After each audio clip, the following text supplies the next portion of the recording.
पूरे भारत में भोले भंडारी यानी भगवान शिव के अनेकों मंदिर हैं, जिसमें से कुछ के बारे में तो हम सभी जानते हैं। लेकिन आज मैं आपको भगवान शिव के 5 ऐसे रहस्यमय मंदिरों के बारे में बताने जा रहा हूं, जिसके बारे में आपने शायद ही सुना होगा, जिनके बारे में आप जानकर हैरान हो जाएंगे।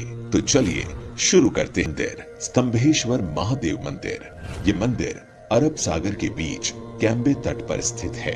150 साल पहले खोजे गए इस मंदिर का उल्लेख महाशिव पुराण के रुद्र संहिता में मिलता है। इस मंदिर के शिवलिंग का आकार 4 फुट ऊंचा और 2 फुट के व्यास वाला है। स्तंभेश्वर महादेव का ये मंदिर सुबह और शाम दिन में 2 बार पल भर के लिए गायब हो जाता है और कुछ देर के बाद उसी जगह पर वापस भी आ जाता है, जिसका कारण अब अरब सागर में उठाने वाले ज्वार और भाटा को बताया जाता है, जिस कारण श्रद्धालु मंदिर के शिवलिंग का दर्शन तभी कर सकते हैं जब समुद्र की लहरें पूरी तरह शांत हो।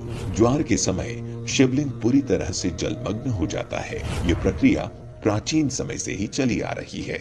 यहाँ आने वाले सभी श्रद्धालु को एक खास पर्चे बांटे जाते हैं, जिनमें ज्वार भाटा आने का समय लिखा होता है। ऐसा इसलिए किया जाता है ताकि यहाँ आने वाले श्रद्धालुओं को परेशानी का सामना न करना पड़े। इसके अलावा इस मंदिर से एक पौराणिक कथा भी जुड़ी हुई है। कथा के अनुसार राक्षस तारकासुर ने भगवान शिव की कठोर तपस्या की। एक दिन शिवजी तपस्या से प्रसन्न होकर प्रकट हुए और वरदान मांगने को कहा। उसके बाद वरदान के रूप में तारकासुर ने शिव से मांगा कि उसे सिर्फ शिव जी का पुत्र ही मार सकेगा, और वो भी 6 दिन की आयु का।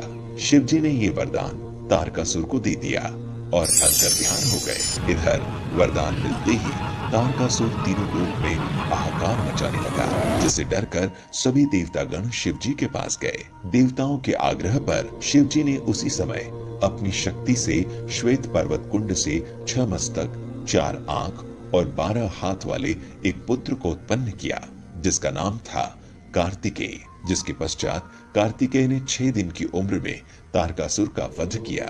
लेकिन जब कार्तिकेय को पता चला कि तारकासुर भगवान शंकर का भक्त था, तो वो काफी व्यथित हो गए। फिर भगवान विष्णु ने कार्तिकेय से कहा, उस स्थान पर एक शिवालय बनवा दे, इससे उनका मन शांत होगा। भगवान कार्तिकेय ने ऐसा ही किया। फिर सभी देवताओं ने मिलकर वहीं सागर संगम तीर्थ पर विश्वनंद स्तंभ की स्थापना की, जिसे आज स्तंभेश्वर तीर्थ के नाम से जाना जाता है। निष्कलंक महादेव। ये मंदिर गुजरात के भावनगर में कोल्याक तट से 3 किलोमीटर अंदर अरब सागर में स्थित है। रोज अरब सागर की लहरें यहाँ के शिवलिंगों का जलाभिषेक करती है। लोग पैदल चलकर ही इस मंदिर में दर्शन करने आते हैं। इसके लिए उन्हें ज्वार उतरने का इंतजार करना पड़ता है। ज्वार के समय सिर्फ मंदिर का खंबा और पताका ही नजर आता है, जिसे देखकर ये अंदाजा भी नहीं लगाया जा सकता कि समुद्र में पानी के नीचे भगवान महादेव का प्राचीन मंदिर भी है। ये मंदिर महाभारत कालीन बताई जाती है।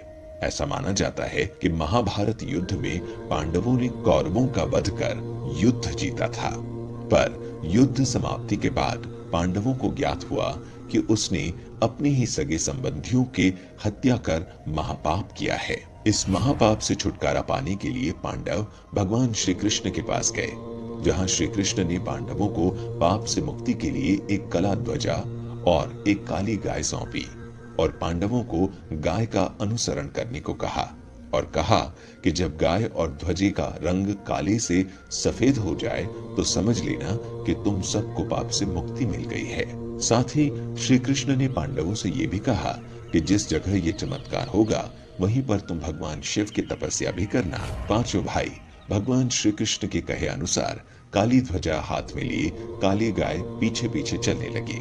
इसी क्रम में वो सब कई दिनों तक अलग अलग जगहों पर गए, लेकिन गाय और ध्वजा का रंग नहीं बदला। पर जब वो वर्तमान गुजरात में स्थित कोलियाक तट पर पहुंचे तो गाय और ध्वजा का रंग सफेद हो गया। इससे पांचों पांडव भाई बड़े खुश हुए और वहीं पर भगवान शिव का ध्यान करते हुए तपस्या करने लगे। भगवान भोलेनाथ उनकी तपस्या से खुश हुए और पांचों पांडवों को लिंग रूप में अलग अलग दर्शन दिए। वही पांचों शिवलिंग अभी भी वहीं स्थित है। पांचों शिवलिंग के सामने नंदी की प्रतिमा भी है। पांचों शिवलिंग एक वर्गाकार चबूतरे पर बने हुए हैं तथा ये कोलियाक समुद्र तट से पूर्व की ओर 3 किलोमीटर अंदर अरब सागर में स्थित है। इस चबूतरे पर एक छोटा सा पानी का तालाब भी है जिसे पांडव तालाब कहते हैं। श्रद्धालु पहले उसमें अपने हाथ पांव धोते थे और फिर शिवलिंगों की पूजा अर्चना करते थे। क्योंकि यहाँ पर आकर पांडवों को अपने भाइयों की हत्या के कलंक से मुक्ति मिली थी, इसीलिए इसे निष्कलंक महादेव कहते हैं। भादव के महीने में अमावस को यहाँ मेला लगता है जिसे भाद्रवी कहा जाता है। प्रत्येक अमावस के दिन यहाँ भक्तों की विशेष भीड़ रहती है। लोगों की ऐसी मान्यता है कि यदि हम प्रियजनों की चिंता की आग शिवलिंग पर लगाकर जल में प्रवाहित कर दें तो उनको मोक्ष मिल जाता है।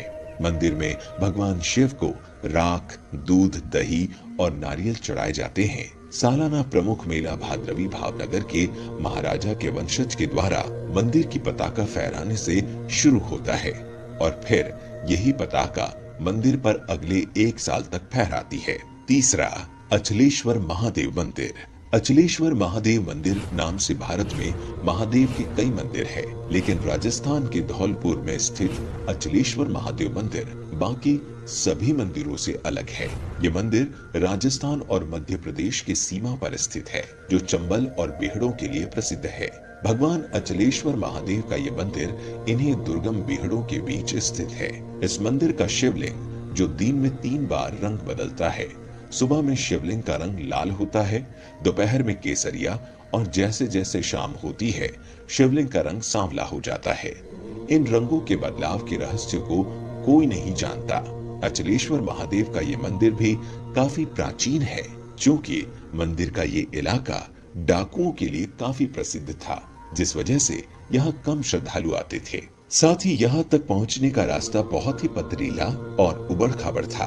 पर जैसे जैसे भगवान के बारे में लोग जानने लगे, यहाँ पर भक्तों की भीड़ जुटने लगी। इस शिवलिंग की एक और अनोखी बात ये भी है कि इस शिवलिंग के छोर का आज तक पता नहीं चला है। कहते हैं बहुत समय पहले एक बार भक्तों ने शिवलिंग की गहराई को जानने के लिए इसकी खुदाई की, पर काफी गहराई तक खोदने के बाद भी इसके छोर का पता नहीं चला। अंत में भक्तों ने इसे भगवान का चमत्कार मानते हुए खुदाई बंद कर दी।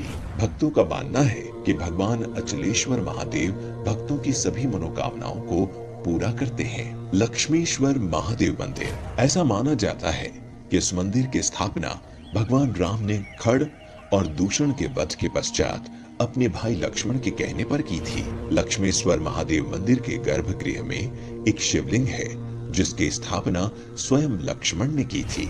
इस शिवलिंग में 1,00,000 छिद्र हैं, इसीलिए इसे लक्षलिंग भी कहा जाता है। इस 1,00,000 छिद्रों में से एक छिद्र ऐसा भी है जो कि पातालगामी है, क्योंकि उसमें जितना भी जल डालो वो सब उसमें समा जाता है।